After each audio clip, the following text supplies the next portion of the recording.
Hello there you guys, welcome to another of my videos. Gonna give you the biggest problems at Manchester United. So, one of the problems is Ole Gunnar Solskjaer. I think he is in a no-win situation, and I think he's totally out of his depth at the football club. And like I've mentioned on my recent videos I've done, his decision making, it really concerns me. Because in a lot of his games at Manchester United, he has made a lot of mistakes. And I just don't think Ole has got that proven pedigree as a manager.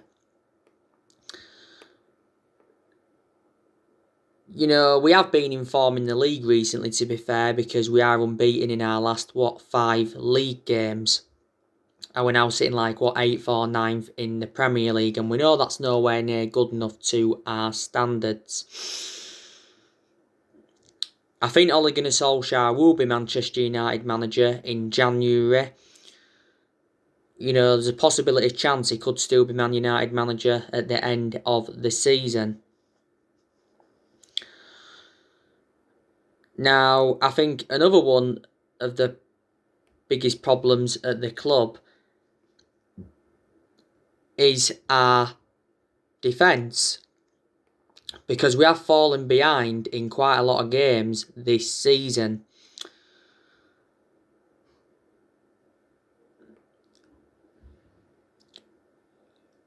Obviously, Harry Maguire and Victor Lindelof are two slow centre-halves.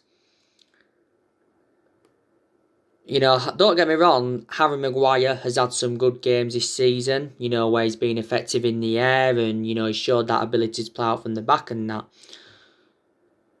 You know, Victor Lindelof, he's also enjoyed some good games this season, but you know that I've got strong reservations about Victor Lindelof, and he's not on the same level as Harry Maguire. But they do get exposed quite a lot, don't they?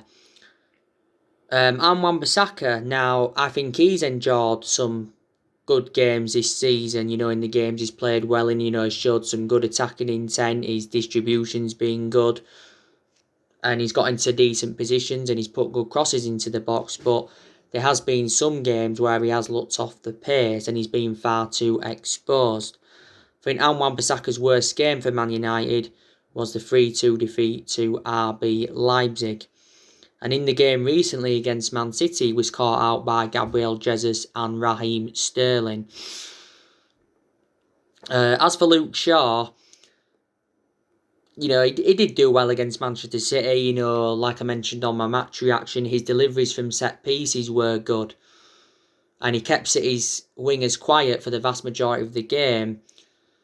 But my element of concern about Luke Shaw is he's injury prone and he can also endure bad games as well. You know, Alex Telles, you know, he endured a very poor game against RB Leipzig. That was his first poor game as a Manchester United player.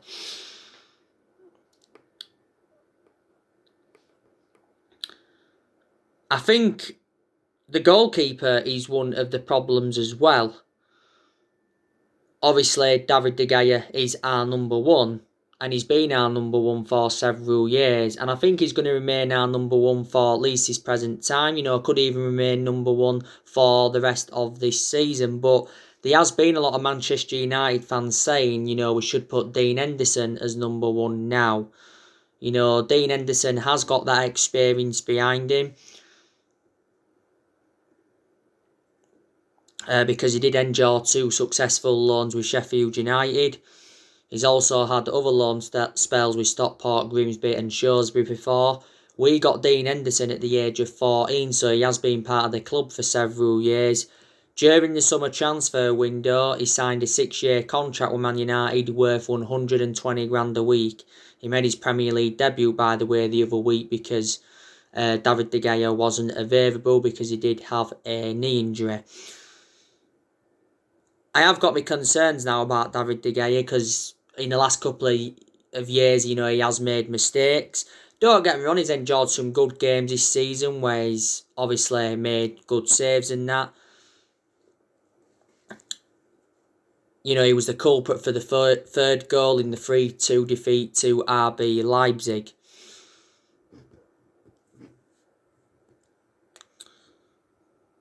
David De Gea, this is his 10th season at Manchester United, so he has been a long servant.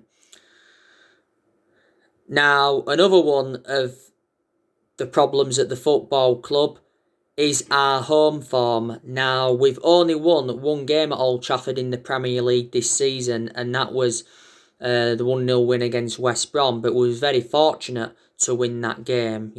Very poor performance it was. We've won 2 games at Old Trafford in all competitions because obviously we beat RB Leipzig by 5-0. We have been enduring our worst start at Old Trafford for around 50 years.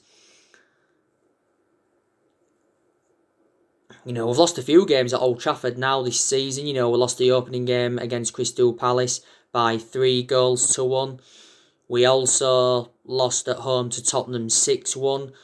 We lost at home to Arsenal 1-0. We lost at home to PSG 3-1 the other week. Maybe some of it could be to do with no fans being there, because obviously it does have a massive impact on the players, when there's no fans there behind them. I think another one of the problems at the football club is our board. But the board's been one of the biggest problems at the club for several years, not only recently. The main explanation we've been so critical of the board is because our recruitment policy has been poor, and plus we have overpaid for players, and the managers that we've had since Ferguson left haven't been backed enough. Moyes wasn't backed enough, Van Gaal wasn't backed enough, Mourinho wasn't backed enough, and I've got to say Ole Gunnar Solskjaer has not been backed enough. Woodward's been at the football club since 2012, and the Glazers have been at the football club since 2005. But Woodward has come out quite a few times to support Ole Gunnar Solskjaer. Going into the game against Manchester City, Woodward said he's fully behind him. He said a few weeks ago that he will back Ole Gunnar Solskjaer with a long-term plan centred around summer transfer windows.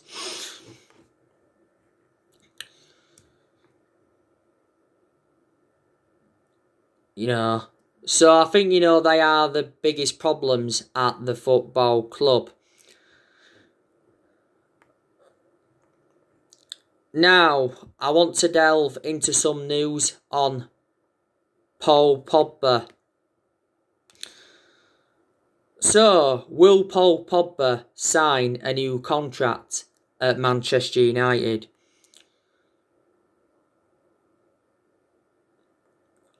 Now, as far as I'm aware, at the moment, there has been no talks over getting him a long-term contract at the football club. Now, as you all know, earlier on this season, we triggered that 1-year extension on his contract. So, Pogba's under contract with Man United until June 2022. This was also confirmed by Fabrizio Romano. Now, like I updated you this morning, Paul Pogba has spoken about his Man United future since Mini Riola's comments.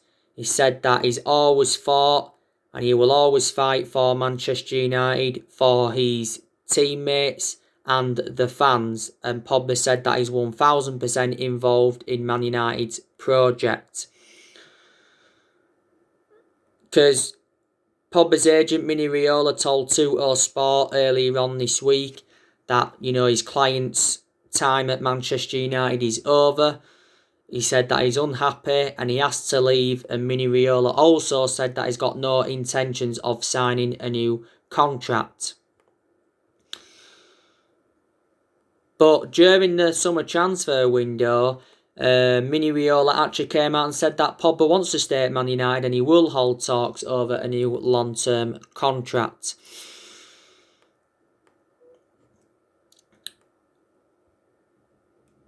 There has been rumours saying there's a good chance that he could leave in January. Now, I think there's a good chance that he will go back to Juventus. And I think we could get at least one of their players as part of the deal. There's obviously, been rumours of Cristiano Ronaldo coming to Man United as part of a swap deal for Pogba going to Juventus. Matthijs de Ligt could come in as part of the deal. Maybe Paul Dybala could come as part of the deal. Pogba did enjoy 4 good years at Juventus, but the vast majority of his performances at Man United have been totally comparison to his ones at Juventus. But I heard recently Juventus are looking to get him on loan in January. He had only been linked with a return to Juventus, though. Earlier on this season, Pogba made an admission saying that one day his dream is to join Real Madrid. He has been relentlessly linked with a move to Real Madrid. And before, they've been willing to offload a couple of their players to try and get Pogba. So swap deals have been high on the agenda. PSG have been in for him before. So too have Barcelona, and so too have Inter Milan.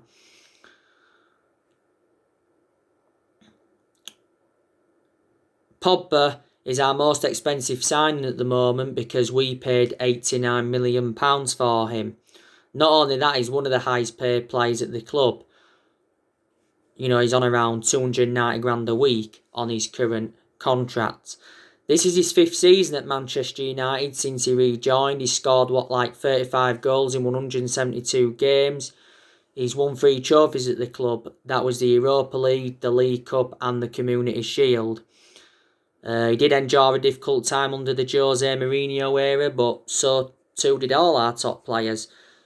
Some people think Paul Pogba was one of the reasons why Mourinho ended up getting sacked. You can say we made a mistake getting rid of him when he was younger, because we had him under Alex Ferguson, but we had to let him go due to limited appearances.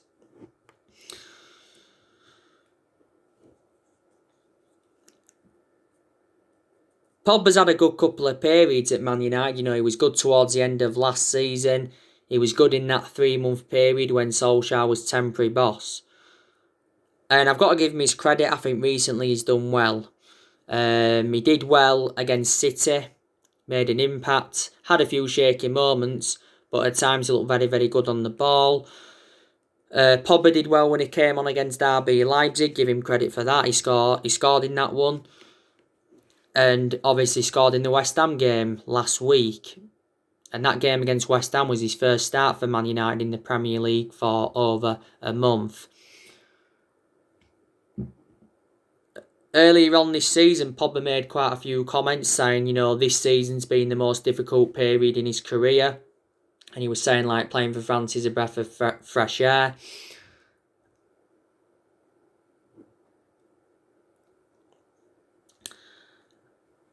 And in general, he was talking about his struggles at Man United this season. But reflect on them comments, he did receive a lot of criticism, Paul Pogba. I think Paul Pogba's been unhappy at the club because obviously he wants Bruno Fernandes's roles. Bruno Fernandes's role. So that is the breaking news on him. But like I say, if we get Paul Pogba a new contract, I don't think we'll break our wage structure. So we won't, offer him, what we was paying Alexis Sanchez, when he was at the football club for prime example. But, we'll see what happens.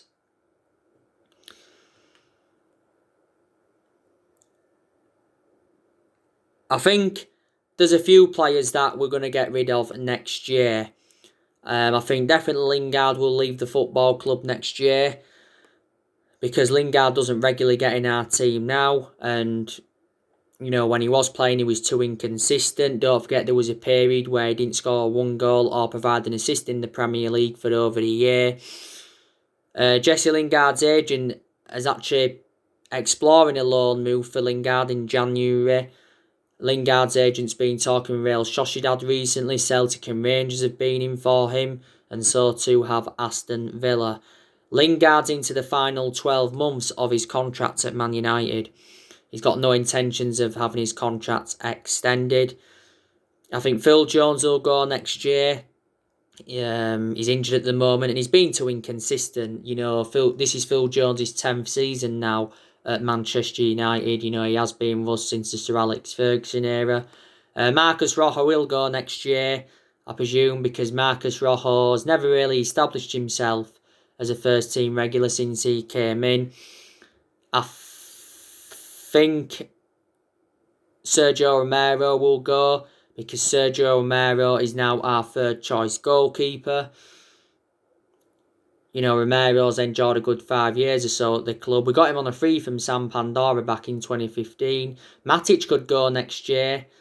Matic is now aging up, and I've always had reservations about him because he is a slow player. But to his credit, he had some good games towards the end of last season. I think Matic signed a 3-year deal, was it? Just before the start of this season.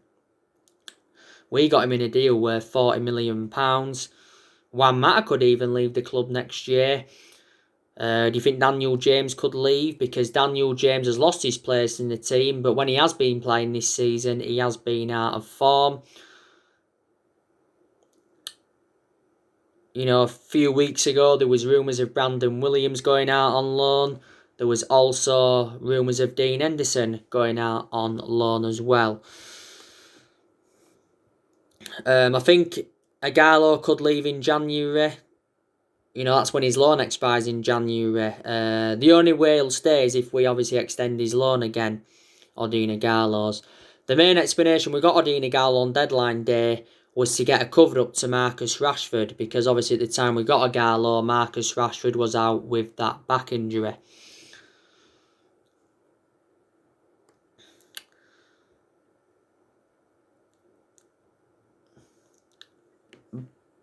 But like I said to you earlier on,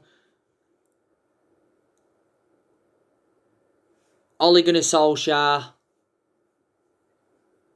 needs to do a few things to prove he's the right manager for Manchester United. And obviously he's got to improve our performances, not just the results. He's also got to improve his decision making.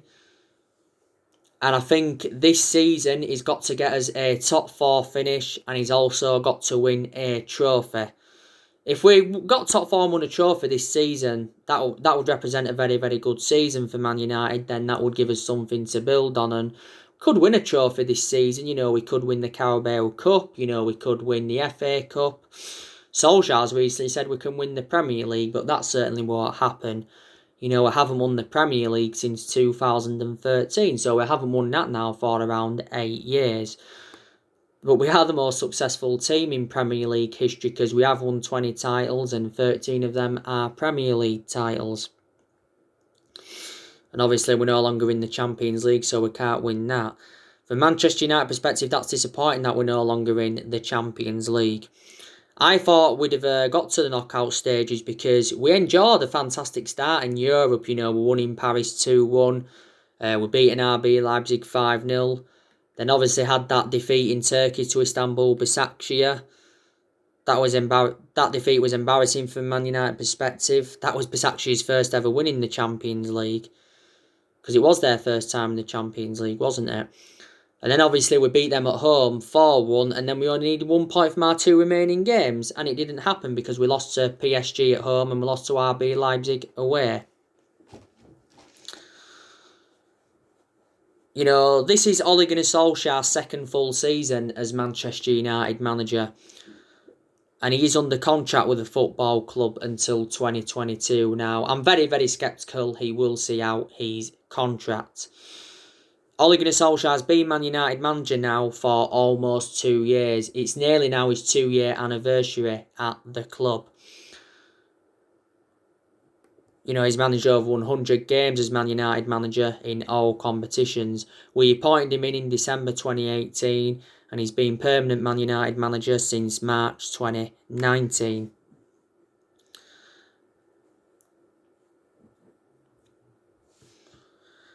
Like I've said to you though, I have taken positives from his tenure. You know, there's not all negativity regarding Solskjaer. You know, like I said, there's games where he showed tactical flexibility, and it's actually come in a lot of big games. You know, our record against the top 6 sides last season was actually impressive, because Solskjaer last season beaten Frank Lampard 3 times, he beaten Guardiola 3 times. You know, he's beaten Jose Mourinho once as Man United manager, beaten Thomas Tuchel twice as Man United manager, and he's obviously beaten Julian Nagelsmann. Ollie did well last season, his first full season, because he got us qualification for the Champions League. Also guided us to 3 semi-finals. And he got us third place, and that's actually the second highest we've finished since the Sir Alex Ferguson era. He's made good signings since he got appointed in as Man United manager. He's spent over £200 million and he's enjoyed like 4 transfer windows at the club. We've obviously seen a lot of players depart the club as well since he got recommended in. We've seen the likes of Lukaku leave, Ander Herrera. They're 2 players Man United should have kept. We've seen the likes of Darmian leave, Smalling leave, Valencia leave, Young leave, Fellaini leave, Angel Gomez leave, Sanchez leave. We obviously loaned a few players out. We loaned Diego Dalot out. We loaned Andres Pereira out. We loaned Tahith Chon out. We loaned Dylan Levitt out. I think we also loaned James Garner out. And we loaned Joe Pereira again for another season. So yeah, they are the positives you can take. But in the last 8 years, Manchester United have been playing catch-up. We've brought around 36 players in since Ferguson left, and we spent over £1 billion on them. So people say reflect on money we've spent, we should be much more of a commanding position than we're already in. We've sacked 3 managers since Ferguson left as well. We've only won 4 trophies since Ferguson left. We've obviously got players on big contracts at the football club. So there you go. Now, our next game is against Sheffield United. That is away from home. That is on Thursday. So Manchester United should be winning that game. Sheffield United have been abysmal this season, sitting bottom of the league. And even won a game yet in the league this season. They've only registered 1 point. The game at Bramall Lane last season was 3-3. We was actually 2-0 down at one point, so we obviously had to overcome a 2-goal deficit. The game at Old Trafford was 3-0. Anthony Martial had obviously scored a hat-trick. Sheffield United lost today by 3-0 against Southampton. Their current manager is Chris Wilder. I think he's going to end up getting sacked soon. Chris Wilder's enjoyed a good 4 years or so at Sheffield United. To his credit though, he did well with Sheffield United last season, because Sheffield United finished 8th or 9th last season. Wilder, before he was at Sheffield United, he was here at Northampton. He's been at Oxford before, he's been at Halifax, and he's also been at Alfred Town. Sheffield United's key players are obviously Norwood, McBurney. They've obviously got Musset, Billy Sharp as well. I've got to say John Fleck, he's one of their key players. They got Brewster, they got him from Liverpool during the summer, didn't they? They obviously got that Burke, was it, from West Brom.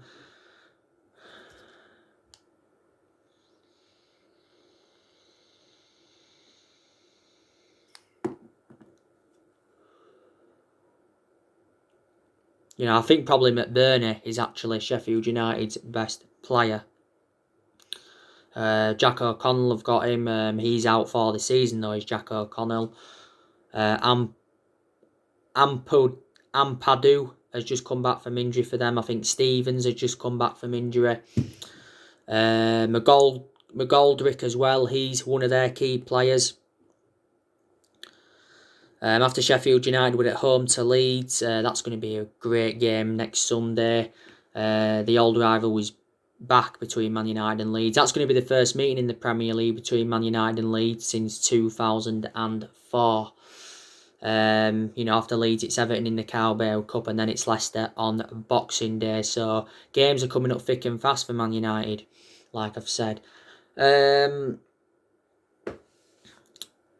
I think we've only got, 2 injuries now? That's obviously Edison Cavani. He's out with a muscle problem, but he should be available for the Sheffield game. And Phil Jones, I think, still out with injury. Like I said, these good players at Manchester United. I think Marcus Rashford's very, very good. He's enjoyed good games this season, but he's also enjoyed a couple of bad games. But I just think in general, he has improved under the Ole Gunnar Solskjaer era, Marcus Rashford. Rashford sometimes plays out wide and sometimes he plays centrally, but my own perception is more effective out wide. Obviously, Bruno Fernandes is very, very good. He's my best player, and he's the best signing we've made since the Sir Alex Ferguson era.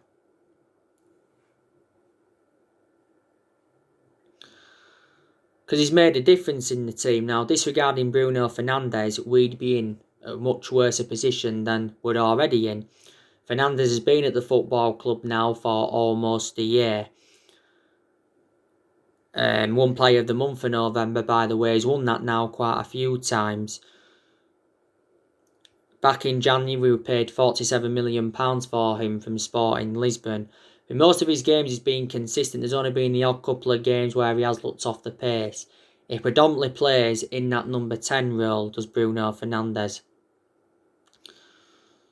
And after the West Ham game, it says we was preparing to offer him a new contract worth £200,000 a week, doubling his current wages.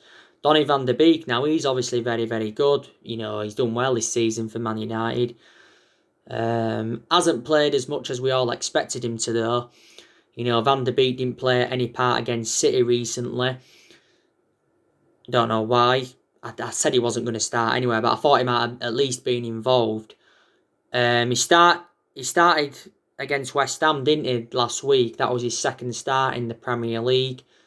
Obviously came on against RB Leipzig, made his full Premier League debut against Southampton.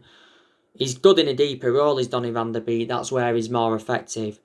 We paid £40 million for him from Ajax. I think Fred is a good player. Fred's enjoyed good games this season for Man United.